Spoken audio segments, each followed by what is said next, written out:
ನಾರಾಯಣಂ ನಮಸ್ಕೃತ್ಯ ನರಂ ಚೈವ ನರೋತ್ತಮಂ ದೇವೀಂ ಸರಸ್ವತೀಂ ವ್ಯಾಸಂ ತಥೋ ಜಯಮುದೀರಯೇ. ಅಹೋ ದೇವರ್ಷಿರ್ಧನ್ಯೋಯಂ ಯಃ ಕೀರ್ತಿಂ ಶಾನ್ಗಧನ್ವನಃ.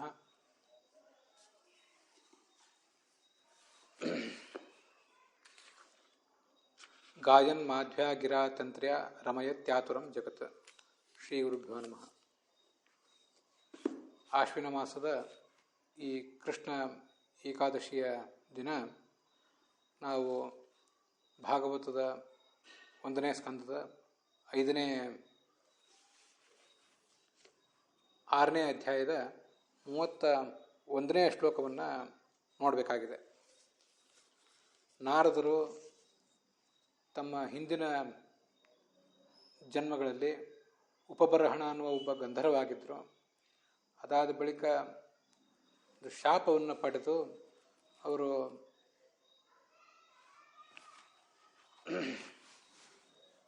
ದಾಸಿಪುತ್ರನಾಗಿ ಜನಿಸಿದರು. ಭಗವಂತ ಅವರ ಸಾಧನೆಗೆ ಒಲಿದು ಒಂದು ಬಾರಿ ದರ್ಶನ ಕೊಟ್ಟ. ಆದರೆ ಆ ದರ್ಶನ ಅವರಿಗೆ ಸ್ಥಿರವಾಗಿರಲಿಲ್ಲ. ಅದು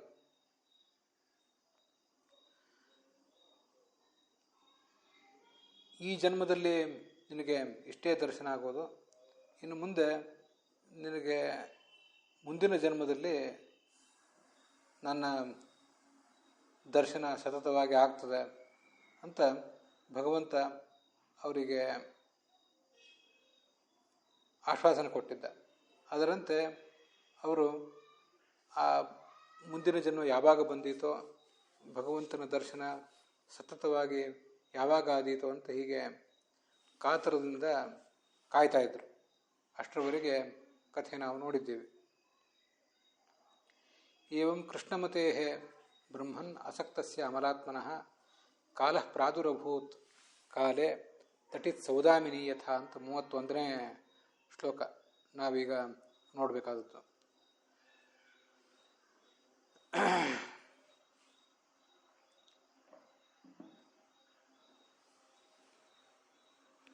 ಕೃಷ್ಣಮತೆ, ನಾನು ನನ್ನ ಮನಸ್ಸನ್ನು ಭಗವಂತನಲ್ಲೇ ನೆಲೆಗೊಳಿಸಿದ್ದೆ.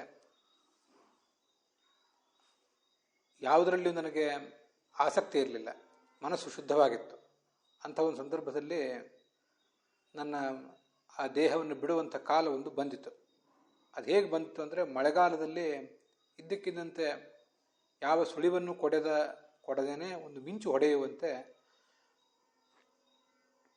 ಆ ಒಂದು ಕಾಲ, ನನ್ನ ಈ ಪ್ರಾರಬ್ಧ ಕರ್ಮದ ನಿಮಿತ್ತವಾಗಿ ಬರುವಂಥ ದೇಹವನ್ನು ತ್ಯಾಗ ಮಾಡುವಂಥ ಕಾಲ ಅಲ್ಲಿ ಬಂತು.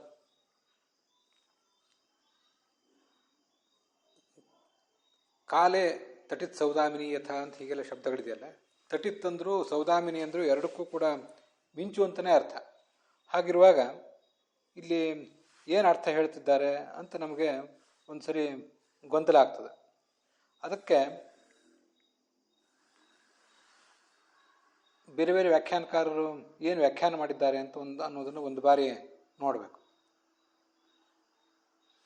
ಮೊದಲು ನಾವು ಈ ಹಿಂದೆ ನೋಡ್ತಾ ಬಂದಿರುವಂತೆ ವೀರರಾಘವರು, ಆ ಬಳಿಕ ಮೊದಲು ಶ್ರೀಧರಿಯ ವ್ಯಾಖ್ಯಾನ, ವೀರರಾಘವರ ವ್ಯಾಖ್ಯಾನ, ಅನಂತರ ವಿಜಯಧ್ವಜರು, ಯಾದವಾರ್ಯರು ಮೊದಲಾದವರು ಅದಕ್ಕೆ ಮಾಡಿರುವಂಥ ವ್ಯಾಖ್ಯಾನವನ್ನು ಈಗ ನಾವು ನೋಡೋಣ.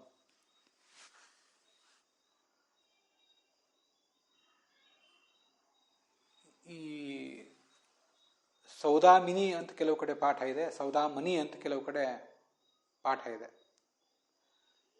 ಸುಧಾಮ ಅಂದರೆ ಮಾಲೆ ಅಂತ ಅರ್ಥ.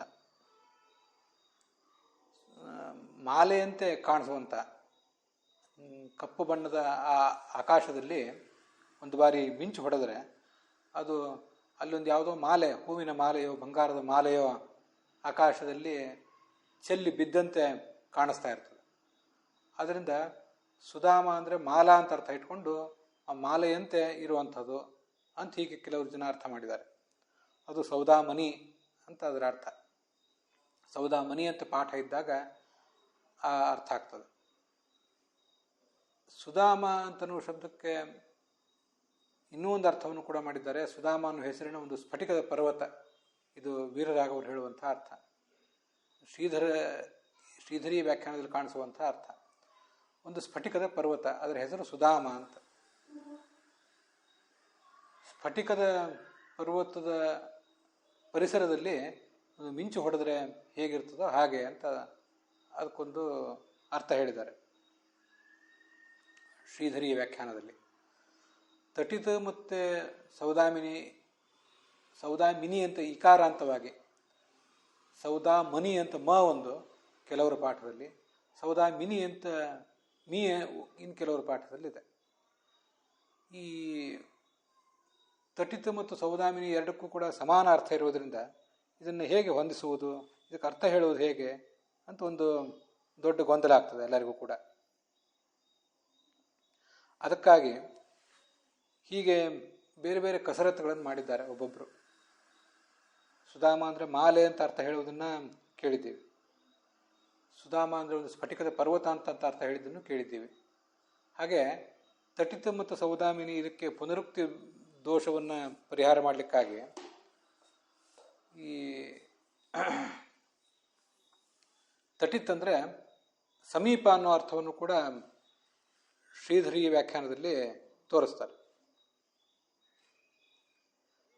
ತಟಿತ್ ಅಂದರೆ ಅಂತಿಕ ಅಂತ ಅರ್ಥ, ನಮ್ಮ ಸಮೀಪ ಅಂತ ಅರ್ಥ. ಸಮೀಪದಲ್ಲೇ ಮಿಂಚು ಹೊಡೆದ್ರೆ ಅದೆಷ್ಟು ಮತ್ತಷ್ಟು ನಮ್ಮನ್ನು ಚಕಿತರನ್ನಾಗಿ ಮಾಡ್ತದೆ. ಇಲ್ಲೋ ಭಾಳ ದೂರದಲ್ಲಿ ಮಿಂಚು ಹೊಡೆದ್ರೆ ಅದು ನಮ್ಮನ್ನು ಅಷ್ಟು ಚಕಿತರನ್ನಾಗಿ ಮಾಡೋದಿಲ್ಲ. ಆದರೆ ಸಮೀಪದಲ್ಲೇ ಬಂದ ಮಿಂಚಿನಂತೆ ನನಗೆ ಸಮೀಪದಲ್ಲೇ ಈ ಒಂದು ನನ್ನ ಅಂತಿಮ ಕಾಲ ಬಂದಿತು ಅಂತ ಅದನ್ನು ವರ್ಣನೆ ಮಾಡ್ತಾರೆ.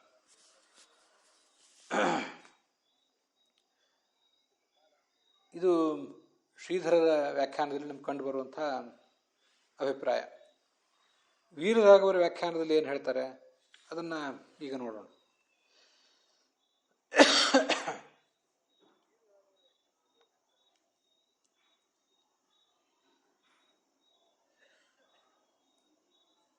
ಕಾಲ ಅಂದರೆ ಮೃತ್ಯುಕಾಲ, ನನ್ನ ಅವಸಾನ ಕಾಲ ಬಂದಿತು ಅಂತ ಅದರ ತಾತ್ಪರ್ಯ. ಆ ಅವಸಾನ ಕಾಲವು ಕೂಡ ತೀರಾ ಕ್ಷಣಿಕ, ಕೆಲವೇ ಕ್ಷಣದಲ್ಲಿ ಆ ಕಾಲವು ಕೂಡ ಸಮಾಪ್ತ ಆಗಿ ಹೋಗ್ತದೆ. ಅದನ್ನು ತೋರಿಸ್ಲಿಕ್ಕೋಸ್ಕರ ಈ ಮಿಂಚಿನಂತೆ ಅಂತ ದೃಷ್ಟಾಂತ ಕೊಟ್ಟಿದ್ದಾರೆ.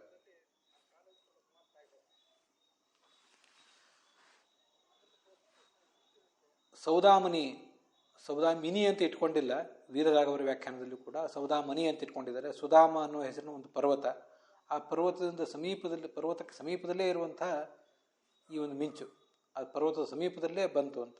ಆದರೆ ಸೌದಾಮ ಅಥವಾ ಸುಧಾಮ ಅನ್ನುವ ಪರ್ವತ ಎಲ್ಲಿದೆ ಅದನ್ನು ಯಾರೂ ಕೂಡ ಹೇಳಲಿಲ್ಲ. ವೀರರಾಘವರ ಪ್ರಕಾರ ಸೌದಾಮನಿ ಅಂತಲೇ ಪಾಠ, ಸೌದಾಮಿನಿ ಅಂತ ಮೀ ಇಟ್ಕೊಂಡ್ರೆ ಅದು ತಪ್ಪು ಪಾಠ ಅಂತಾರೆ ಅವರು.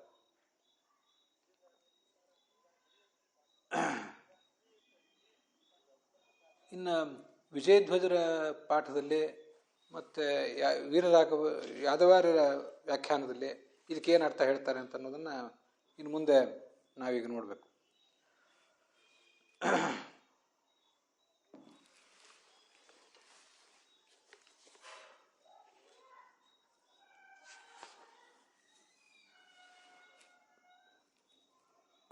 ಕೃಷ್ಣಮತೆ ಅಂತಂದರೆ, ಕೃಷ್ಣ ಅಂದರೆ ಪರಮ ಆನಂದ ಜ್ಞಾನ ಸ್ವರೂಪ, ಪರಮಾನಂದ ಬಲ ಸ್ವರೂಪ ಕೃಷ್ಣ ಅಂತ ಅದರ ತಾತ್ಪರ್ಯ ಅದರ ಅರ್ಥ ಹೇಳ್ತಾರೆ.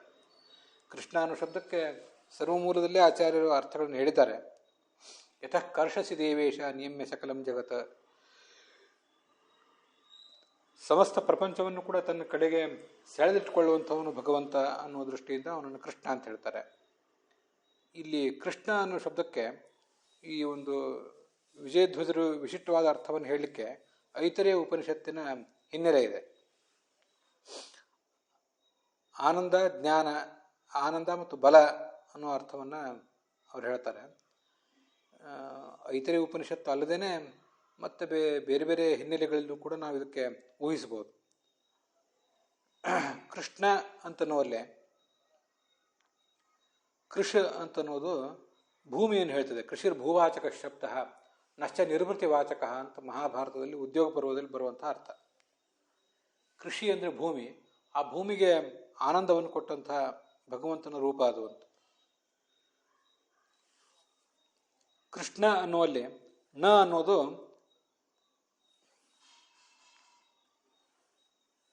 ಆ ಬಲವನ್ನು ಹೇಳ್ತದೆ, ಶ ಅಂತ ಅನ್ನೋದು ಪರಮಾನಂದವನ್ನು ಹೇಳ್ತದೆ ಅಂತ ಹೀಗೆ ವಿಜಯಧ್ವಜರ ವ್ಯಾಖ್ಯಾನದಲ್ಲಿ ನಮಗೆ ಕಂಡು ಬರ್ತದೆ. ಐತರೇಯ ಉಪನಿಷತ್ನಲ್ಲಿ ವಿಷ್ಣು ಅನ್ನೋ ಶಬ್ದದ ನಿಷ್ಪತ್ತಿ ಹೇಳಿದ್ದಾರೆ. ಐತರೇಯ ಉಪನಿಷತ್ತಿನ ಭಾಷ್ಯದಲ್ಲಿ ಕೂಡ ಅದರ ಬಗ್ಗೆ ವಿವರವಾಗಿ ಬಂದಿದೆ. ಆ ದೃಷ್ಟಿಯಿಂದ ಕೃಷ್ಣ ಅಂದರೂ ವಿಷ್ಣು ಅಂದರೂ ಅರ್ಥ ಒಂದೇ. ತಸ್ಯೈವ ಏತಸ್ಯೈ ಸಂಹಿತಾಯಿ ನಕಾರೋ ಬಲಂ ಶಕಾರ ಪ್ರಾಣ ಆತ್ಮ ಸಯೋಹೈತೌ ನಕಾರ ಶಕಾರೋ ಅನುಸಂಹಿತಂ ವೇದ ಸಬಲಾಂ ಸಪ್ರಾಣಾಂ ಸಂಹಿತಾಂ ವಿದ್ಯಾತ್ ಅಂತ ಐತರೇಯ ಉಪನಿಷತ್ತು. ತಸ್ಯೈವ ಏತಸ್ಯೈ ಸಂಹಿತಾಯೈ, ಒಟ್ಟಾರೆ ಸಂಹಿತಾದಲ್ಲಿ, ಒಟ್ಟಾರೆ ಶಾಸ್ತ್ರದಲ್ಲಿ ನಕಾರೋ ಬಲಂ, ನಕಾರ ಅಂತ ಅನ್ನೋದು ಬಲವನ್ನು ಹೇಳ್ತದೆ. ಎಲ್ಲಿಯೇ ನಕಾರ ಬಂದರೂ ಅದು ಬಲವನ್ನು ಹೇಳ್ತದೆ. ಶಕಾರ ಅಂತ ಅನ್ನೋದು ಭಗವಂತ ಎಲ್ಲದಕ್ಕೂ ಕೂಡ ನಿಯಾಮಕ ಅನ್ನೋ ಅರ್ಥವನ್ನು ಹೇಳ್ತದೆ. ಶಕಾರ ಪ್ರಾಣ ಆತ್ಮ.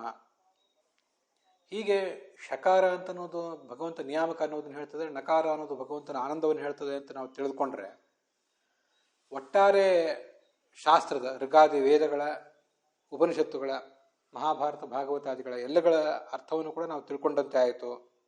ಹಾಗೊಂದು ಫಲ ಬರ್ತದೆ. ಯಾಕೆಂದರೆ ವಿಷ್ಣು ನಾಮಾರ್ಥ ರೂಪತ್ವಾತ್ ವೇದಾನಾಮಪಿ ಸರ್ವಶಃ. ವಿಷ್ಣು ಅನ್ನುವ ನಾಮ ಏನನ್ನು ಹೇಳ್ತದೋ, ಯಾವ ಅರ್ಥವನ್ನು ಧ್ವನಿಸ್ತದೋ ಅದನ್ನೇ ಸಕಲ ಶಾಸ್ತ್ರಗಳು ಕೂಡ ಹೇಳ್ತವೆ. ಎಲ್ಲ ಕಡೆಯೂ ಕೂಡ ಶಕಾರ ನಕಾರಗಳು ಅಲ್ಲಲ್ಲಿ ಬಂದೇ ಇರ್ತವೆ. ಆದ್ದರಿಂದ ಭಗವಂತ ಎಲ್ಲದಕ್ಕೂ ನಿಯಾಮಕ ಮತ್ತು ಭಗವಂತ ಆನಂದ ಸ್ವರೂಪ ಅನ್ನೋ ಅರ್ಥವನ್ನು ಎಲ್ಲ ಶಾಸ್ತ್ರಗಳು ಹೇಳ್ತವೆ. ಬರೇ ಶಕಾರ ಮತ್ತು ನಕಾರ ಮಾತ್ರ ಅಲ್ಲ, ಅನ್ಯೇಷಾಮಪಿ ಶಬ್ದಾನಾಂ ಸಂಹಿತಾ ವಿಷ್ಣುವಾಚಕಾ ಅಂತ ಐತರೇಯ ಉಪನಿಷತ್ತಿನ ಭಾಷ್ಯದಲ್ಲಿ ವರ್ಣನೆ ಮಾಡ್ತಾರೆ. ಕೇವಲ ಶಕಾರ ನಕಾರ ಅಲ್ಲ, ಮತ್ಯಾವುದೇ ಎರಡು ಶಬ್ದಗಳು ಎಲ್ಲಿಯೇ ಬಂದರು, ಯಾವುದೇ ಎರಡು ಅಕ್ಷರಗಳು ಎಲ್ಲಿಯೇ ಬಂದರು, ಅವೆಲ್ಲ ಆ ಅಕ್ಷರಗಳ ಒಂದು ಸಂಯೋಗ ಏನಿದೆ ಅದೆಲ್ಲವೂ ಕೂಡ ವಿಷ್ಣುವಾಚಕಾ, ಭಗವಂತನ ಮಹಿಮೆಯನ್ನೇ ಅದು ಹೇಳ್ತದೆ. ವಿಷ್ಣು ಅನ್ನೋ ಅರ್ಥವನ್ನು, ವಿಷ್ಣು ಅನ್ನೋ ಶಬ್ದ ಯಾವ ಅರ್ಥವನ್ನು ಹೇಳ್ತದೋ ಅದನ್ನೇ ಉಳಿದೆಲ್ಲ ಶಬ್ದಗಳು ಹೇಳ್ತವೆ. ಅದರಲ್ಲೂ ಕೃಷ್ಣ ಅನ್ನುವಂಥ ಶಬ್ದ ಅಂತೂ ವಿಷ್ಣು ಶಬ್ದವನ್ನು ಮತ್ತಷ್ಟು ಹೋಲ್ತದೆ. ವಿಷ್ಣು ಅನ್ನುವಲ್ಲಿ ಕೊನೆಗೆ ಶ ಮತ್ತು ಣ ಏನಿವೆ ಅದೇ ಶ ಮತ್ತು ಣಗಳೇ ಕೃಷ್ಣ ಅನ್ನುವಲ್ಲಿ ಕೂಡ ಇರುವುದು. ನಕಾರೋ ಬಲಂ ಅಂತ ಏನಿದೆಯಲ್ಲ, ವಿಷ್ಣು ಅನ್ನುವಲ್ಲಿ ನಕಾರ ಬಲವನ್ನು ಹೇಳ್ತದೆ, ಹಾಗೆ ಕೃಷ್ಣ ಅನ್ನುವಲ್ಲಿ ಕೂಡ ನಕಾರ ಅಂತ ಅನ್ನೋದು ಬಲವನ್ನು ಹೇಳ್ತದೆ. ಮತ್ತೆ ಅಲ್ಲಿ ಭಗವಂತ ನಿಯಾಮಕ ಅನ್ನೋ ಅರ್ಥ ಶಕಾರದಿಂದ ಬರ್ತದೆ.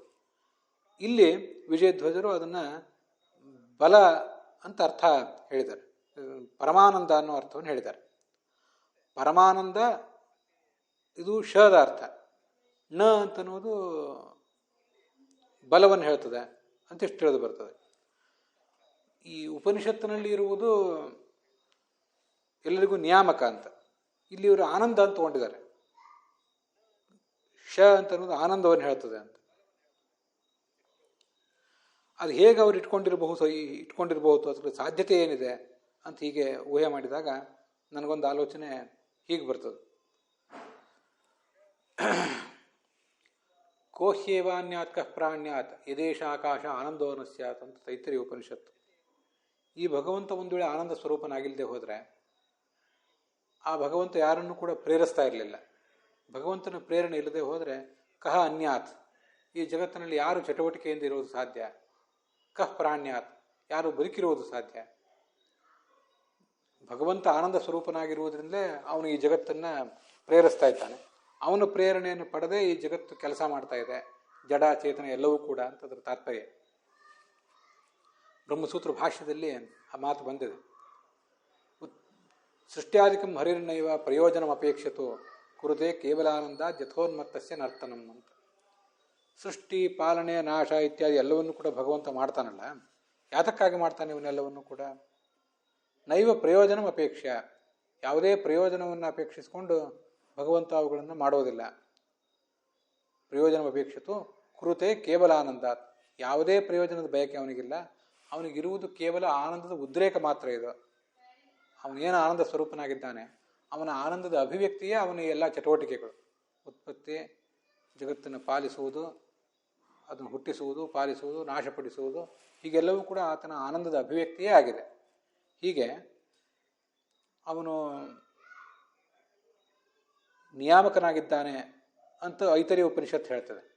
ವಿಷ್ಣು ಅನ್ನುವಲ್ಲಿ ಶಕಾರ ಅಂತ ಅನ್ನೋದು ಭಗವಂತ ನಿಯಾಮಕ ಅನ್ನೋ ಅರ್ಥವನ್ನು ಹೇಳ್ತದೆ. ಆ ನಿಯಾಮಕತ್ವಕ್ಕೆ ಏನು ಕಾರಣ? ಅವನ ಆನಂದ ಸ್ವರೂಪನಾಗಿರುವುದೇ ಕಾರಣ. ನಮ್ಮ ಚಟುವಟಿಕೆಗಳು ಒಂದಾ ಸುಖವನ್ನು ಪಡೆಯುವುದಕ್ಕಾಗಿ ಅಥವಾ ದುಃಖವನ್ನು ಪರಿಹಾರ ಮಾಡಿಕೊಳ್ಳುವುದಕ್ಕಾಗಿರ್ತವೆ. ಪರಮಸುಖ, ಅಂತರಂಗದ ಸುಖದ ಅಭಿವ್ಯಕ್ತಿ ರೂಪವಾಗಿ ನಮ್ಮ ಚಟುವಟಿಕೆಗಳಿರೋದಿಲ್ಲ ಸಂಸಾರದ ಅವಸ್ಥೆಯಲ್ಲಿ. ಆದರೆ ಭಗವಂತನ ಪ್ರತಿಯೊಂದು ಚಟುವಟಿಕೆಯೂ ಕೂಡ ಆತನ ಆನಂದದ ಅಭಿವ್ಯಕ್ತಿಯೇ ಆಗಿರ್ತದೆ. ಆ ಚಟುವಟಿಕೆಗಳಲ್ಲಿ ಆತ ಮಾಡುವಂಥ ಸೃಷ್ಟಿ, ಪಾಲನೆ ಎಲ್ಲವೂ ಕೂಡ ಸೇರಿಕೊಂಡಿದೆ. ಜೀವನ ನಿಯಂತ್ರಿಸುವ ಕೆಲಸವೂ ಕೂಡ ಅದರಲ್ಲೇ ಸೇರಿಕೊಂಡಿದೆ. ಶಕಾರ ಪ್ರಾಣ ಆತ್ಮ. ಶಕಾರ ಆ ಭಗವಂತ ಎಲ್ಲಿಗೂ ನಿಯಾಮಕ ಅನ್ನೋ ಅರ್ಥವನ್ನು ಹೇಳ್ತದಲ್ಲ, ಆ ಭಗವಂತ ನಿಯಾಮಕ ಆಗಿರ್ಲಿಕ್ಕೆ ಮೂಲಭೂತವಾದ ಕಾರಣವೇ ಈ ಪರಮಾನಂದ. ಅದನ್ನು ವಿಜಯಧ್ವಜ ಸ್ವಾಮಿಗಳು ಹೇಳಿದ್ದಾರೆ ಅಂತ ಕಾಣಿಸ್ತದೆ. ಇದಲ್ಲದೆ ಮತ್ತೇನಾದರೂ ಆಧಾರ ಅದಕ್ಕೆ ಇದ್ದಿರಬಹುದು. ಈ ಸಂದರ್ಭದಲ್ಲಿ ನನಗೇನು ಆಧಾರ ಹೊಳೆದಿತ್ತೋ ಅದನ್ನು ಹೇಳಿದ್ದೇನಷ್ಟೆ. ಕಾಲ ಬಂದಿತ್ತು. ಕಾಲಃ ಪ್ರಾದುರಭೂತ್ ಕಾಲೇ. ಕಾಲ ಅಂದರೆ ಮಳೆಗಾಲದಲ್ಲಿ. ಸೌದಾಮಿನ್ಯಾಖ್ಯಾ ತಟಿತ್ ವಿದ್ಯುತ್ ಯಥಾ ಸಹಸಾ ಅಭಿಬದ್ಧತೆ ತಥಾ. ತಟಿತ್ ಅಂದರೂ ವಿದ್ಯುತ್ ಅಂತಲೇ ಅರ್ಥ. ಸೌದಾಮಿನಿ ಎಂಬ ಹೆಸರಿನ ವಿದ್ಯುತ್ ಅಂತ ಅದರ ತಾತ್ಪರ್ಯ. ಅದಕ್ಕೆ ವಿಜಯಧ್ವಜರು ಏನು ಅರ್ಥ ಹೇಳಿದ್ದಾರೆ? ತಟಿತ್ ಅಂದರೂ ಸೌದಾಮಿನಿ ಎರಡಕ್ಕೂ ಅರ್ಥ ಒಂದೇ ಅಲ್ಲ. ಹಾಗಾದರೆ ಎರಡು ಶಬ್ದಗಳನ್ನು ವ್ಯಾಸರು ಪ್ರಯೋಗ ಮಾಡಿದ್ದಾರೆ ಯಾಕೆ ಅಂತ ಪ್ರಶ್ನೆ ಬಂದರೆ, ಕುರು ಪಾಂಡವವತ್ತು ಪೃಥಗುಕ್ತಿ ಪ್ರಯುಜ್ಯತೆ ಇತಿ ಭಾವ ಅಂತಾರೆ ವಿಜಯಧ್ವಜರು. ಕೌರವರು ಪಾಂಡವರು ಇಬ್ಬರು ಸೇರಿ ಯುದ್ಧ ಮಾಡಿದರು. ಕುರುಕ್ಷೇತ್ರದಲ್ಲಿ ಅವರು ಬಂದು ಯುದ್ಧಕ್ಕೆ ಸನ್ನದ್ಧರಾದರು ಅಂತೆಲ್ಲ ಹೇಳ್ತಿರ್ತಾರಲ್ಲ. ಅಲ್ಲಿ ಕೌರವರು ಅಂದ್ರೆ ಯಾರು, ಪಾಂಡವರು ಅಂತ ಯಾರು ಅಂತೀಗ ಪ್ರಶ್ನೆ ಮಾಡ್ತಾ ಹೋದಾಗ, ಕೌರವರು ಪಾಂಡವರು ಕೂಡ ಕೌರವರೇ ಅಲ್ವಾ? ಕೌರವರು ಅಂದರೆ ಕುರುವಿನ ವಂಶದಲ್ಲಿ ಬಂದವರು, ಪಾಂಡವರು ಕೂಡ ಕುರುವಿನ ವಂಶದಲ್ಲಿ ಬಂದವರೇ. ಆದ್ದರಿಂದ ಕೌರವರು ಬಂದರು ಅಂದರೆ ಪಾಂಡವರು ಬಂದರು ಅಂತ ಅರ್ಥ, ಧೃತರಾಷ್ಟ್ರನ ಮಕ್ಕಳು ಬಂದರು ಅಂತಲೂ ಅರ್ಥ. ಹಾಗಿರುವಾಗ ಕೌರವರು ಪಾಂಡವರು ಅಂತ ಪ್ರತ್ಯೇಕವಾಗಿ ಯಾಕೆ ಹೇಳ್ತಿರ್ತಾರೆ ಅಂತ ಒಂದು ಪ್ರಶ್ನೆ ನಮಗೆ ಸಾಮಾನ್ಯವಾಗಿ ಬರ್ತದೆ. ಆದರೆ ವ್ಯವಹಾರದಲ್ಲಿ ಕೌರವರು ಪಾಂಡವರು ಅಂತ ಬೇಕಾದಷ್ಟು ಬಾರಿ ಸಂಸ್ಕೃತದಲ್ಲಿಯೂ ಕನ್ನಡದಲ್ಲಿಯೂ ಎಲ್ಲ ಕಡೆಯೂ ಕೂಡ ಇದು ಬಂದೇ ಬಂದಿದೆ. ಯಾಕೆ ಹಾಗೆ ಬಂದಿದೆ, ಅದ್ರ ತಾತ್ಪರ್ಯ ಏನು ಹಾಗಾದರೆ ಅಂದರೆ, ಪಾಂಡವರು ಕೌರವರೇ, ಆದರೆ ಪಾಂಡವರನ್ನು ಹೇಳಲಿಕ್ಕೆ ಇಲ್ಲೊಂದು ಪಾಂಡವ ಅಂತ ಒಂದು ಪ್ರತ್ಯೇಕವಾದ ಶಬ್ದ ಇದೆ. ಆ ಕೌರವರಿಗೆ ಕೌರವ ಅನ್ನೋ ಶಬ್ದ ಏನಿದೆ ಅದು ಧೃತರಾಷ್ಟ್ರನ ಮಕ್ಕಳಾಗಿ ಹುಟ್ಟಿದಂತಹ ಜನ ಏನಿದ್ದಾರೆ 100 ಜನ ಮತ್ತು ಅವರ ಅನುಯಾಯಿಗಳೇನಿದ್ದಾರೆ ಅವರನ್ನು ಮಾತ್ರ ಹೇಳುವಂಥ ಶಬ್ದ ಕೌರವ ಅಂತ. ಮೂಲಭೂತವಾಗಿ ಕೌರವ ಅನ್ನೋ ಶಬ್ದ ಕೌರವರನ್ನು ಪಾಂಡವರನ್ನು ಇಬ್ಬರನ್ನು ಹೇಳಿದರು. ಒಟ್ಟಾರೆ ಕುರುವಂಶದಲ್ಲಿ ಹುಟ್ಟಿದವರು ಎಲ್ಲರನ್ನೂ ಕೂಡ ಹೇಳಿದ್ರು. ಇಲ್ಲಿ ಪಾಂಡವರನ್ನು ಹೇಳುವಂಥ ಪಾಂಡವ ಅನ್ನೋ ಶಬ್ದ ಪ್ರತ್ಯೇಕವಾಗಿರುವುದರಿಂದ ಕೌರವ ಎಂಬ ಶಬ್ದದಿಂದ ಧೃತರಾಷ್ಟ್ರನ ಮಕ್ಕಳಂತ ಮಾತ್ರ ಪರಿಗ್ರಹ ಮಾಡಬೇಕು. ಅದು ಹೇಗೋ ಹಾಗೆ ತಟಿತ್ ವಿದ್ಯುತ್ ಅಂತ ಹೀಗೆ ಎರಡೂ ಶಬ್ದಗಳು ಪರ್ಯಾಯವೇ ಆದರೂ ಕೂಡ ಇಲ್ಲಿ ತಟಿತ್ ಏನಿದೆ ವಿದ್ಯುತ್, ಅದರ ಒಂದು ಪ್ರಭೇದ ಈ ಸೌದಾಮಿನಿ ಅಂತ ಈ ವಿಜಯಧ್ವಜರ ತಾತ್ಪರ್ಯ ಇದ್ದಂತೆ ಕಾಣಿಸ್ತದೆ. ತಟಿತ್ ಅಂದರೆ ವಿದ್ಯುತ್, ಅದು ಎಲ್ಲ ವಿದ್ಯುತ್ತುಗಳಿಗೂ ತಟಿತ್ ಅಂತ ಹೇಳೇ ಹೇಳ್ತಾರೆ. ಅದರಲ್ಲಿ ಆ ವಿದ್ಯುತ್ತಿನಲ್ಲಿ ಅನೇಕ ಹೆಸರುಗಳು ಇರುವಂಥ ವಿದ್ಯುತ್ತುಗಳಿದ್ದಂತೆ ಕಾಣಿಸ್ತದೆ. ಅದರಲ್ಲಿ ಸೌದಾಮಿನಿ ಎನ್ನುವ ಹೆಸರಿನ ಒಂದು ವಿದ್ಯುತ್ ಇದು, ಸೌದಾಮಿನ್ಯಾಖ್ಯ ತಟಿತ್ ವಿದ್ಯುತ್, ಅದು ಅಲ್ಲಿಗೆ ಬಂತು ಅಂತ ಅದರ ತಾತ್ಪರ್ಯ.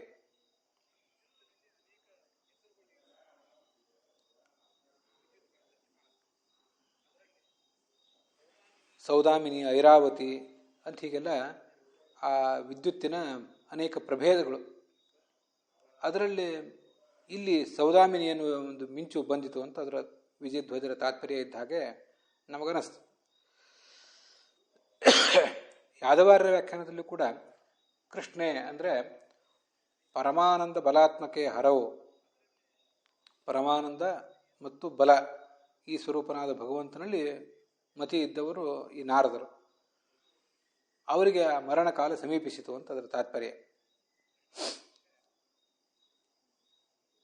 ಅಕಸ್ಮಾತ್ ಪ್ರಾದುರ್ಭಾವೇ ದೃಷ್ಟಾಂತ ವಿದ್ಯುತ್ ಅಂತ ಸೌದಾಮಿನಿ ಇತಿ ವಿಶೇಷಣ ಸ್ಫುಟತ್ವ ಪ್ರದರ್ಶನಾರ್ಥಂ.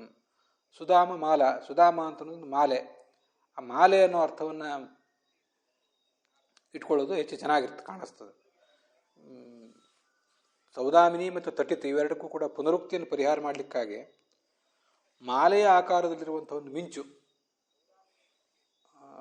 ಅದು ಆಕಾಶದಲ್ಲಿ ಹೊಳೆಯುವಂತೆ ನನ್ನ ಜೀವಮಾನದಲ್ಲೂ ಕೂಡ ಮರಣದ ಒಂದು ಕಾಲ ಸಮೀಪಿಸಿತು ಅಂತ ಅದರ ತಾತ್ಪರ್ಯ ಹೀಗೆ ಕಾಣಿಸ್ತದೆ. ಮಿಂಚು ಅನ್ನೋ ಅರ್ಥವನ್ನು ಇಟ್ಕೊಳ್ಳೋದು ಹೆಚ್ಚು ಯೋಗ್ಯ. ಅದು ಮಿಂಚು ಎಂಥದ್ದು ಅಂದರೆ ಮಾಲೆಯ ಆಕಾರದ ಮಿಂಚು, ಇದು ಅರ್ಥ. ಇನ್ನು ತಟಿತ್ ಅಂದರೆ ಇದ್ದಕ್ಕಿದ್ದಂತೆ ಬರುವುದು ಅಂತ ಒಂದು ಅರ್ಥವನ್ನು ಕೂಡ ವೀರರಾಘವರ ಶ್ರೀಧರಿ ವ್ಯಾಖ್ಯಾನದಲ್ಲಿ ಹೇಳಿದಾರಲ್ಲ, ಅದು ಕೂಡ ಚೆನ್ನಾಗಿದೆ. ತಟಿತ್ತು ಮತ್ತು ವಿದ್ಯುತ್ತು ಇವೆರಡೂ ಕೂಡ, ತಟಿತ್ತು ಮತ್ತು ಸೌದಾಮಿನಿ ಇವೆರಡೂ ಕೂಡ ಒಂದನ್ನೇ ಹೇಳ್ತವೆ. ಅದಂತ ಪುನರುಕ್ತಿ ಬರ್ತದೆ ಅನ್ನುವ ಸಮಸ್ಯೆಯನ್ನು ಪರಿಹಾರ ಮಾಡಲಿಕ್ಕೆ ಕುರುಪಾಂಡವ ನ್ಯಾಯ ಇತ್ಯಾದಿಗಳನ್ನೆಲ್ಲ ಹೇಳಿ ನಾವು ಪರದಾಡುವುದಕ್ಕಿಂತ, ಕಷ್ಟಪಡುವುದಕ್ಕಿಂತ ತಟಿತ್ ಅಂದರೆ ಇದ್ದಕ್ಕಿದ್ದಂತೆ ಬರುವ, ನಮ್ಮ ನಿರೀಕ್ಷೆಯೇ ಇಲ್ಲದೇ ಇದ್ದಕ್ಕಿದ್ದಂತೆ ಬಂದು ಅಪ್ಪಳಿಸುವ ಮಿಂಚಿನಂತೆ ಅಂತ ಅರ್ಥ. ಅಥವಾ ತಟಿತ್ ಅಂದರೆ ಒಂದು ಮಾಲೆ ಅಂತ ಅರ್ಥ.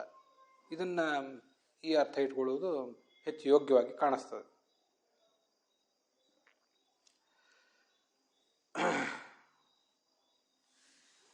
ಏವಂ ಮೈ ಪ್ರಯುಂಜಾನೆ ಶುದ್ಧಾಂ ಭಾಗವತೀಂ ತನುಂ ಪ್ರಾರಬ್ಧಕರ್ಮ ನಿರ್ವಾಣೋ ನೆಪದತ್ ಪಾಂಚಭೌತಿಕ ಅಂತ ಮುಂದೆ ಬರುವಂಥ ಶ್ಲೋಕ. ಆ ಶ್ಲೋಕದ ಅರ್ಥವನ್ನು ನಾವು ನಾಳೆ ದಿವಸ ನೋಡೋಣ.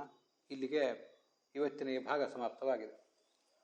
ಹುಸಿಯ ನಾಡಿ ಹೊಟ್ಟೆ ಹೊರೆವ ವಿಷಯದಲ್ಲಿ ರಸಿಕನೆಂದು ಹುಸಿಗೆ ಹಾಕಿದಿರೋ ಎನ್ನ ಶ್ರೀಕೇಶನೇ, ಈಶನಿಂದ ಚರಣ ಭಜನೆ ಆಸೆಯಿಂದ ಮಾಡುವೆ, ದೋಷರಾಶಿ ನಾಶ ಮಾಡು ಶ್ರೀಶಕೇಶವ. ಶ್ರೀಕೃಷ್ಣಾರ್ಪಣಮಸ್ತು.